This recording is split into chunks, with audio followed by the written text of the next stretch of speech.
Assalomu alaykum hurmatli yurtdoshlar, kanalimiz obunachilari, chorva ishqibozlari, yangi partiya mollarni kutgan og'a-ukalarimiz, bugun 22-aprel, haftaning 2-kuni.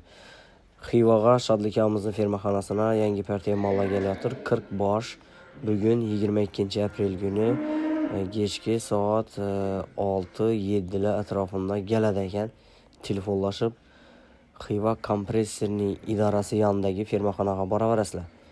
Ekranda Shodlikamiz telefon nomeri, Xiva kompressorining idorasi yonidagi ko'pirdan, kanal bo'yi ko'pirdan o'tib, chap tarafda lager bor. Chap tarafdagi lagerdan o'tib to'g'ri borsangizlar, fermaxona uglovoyda kommentariyada lokatsiya bor. Lokatsiya orqali borib, mollardan xarid qilsangiz bo'ladi. Naqd pula va kredita, imtiyozli kredita sotiladigan mollar. Qiziqadigan bo'lsangizlar, borib gaplashib, savdolashib olaverasizlar. Adres Xiva kompressorining idorasi yonida, kanal bo'yida, fermaxonada.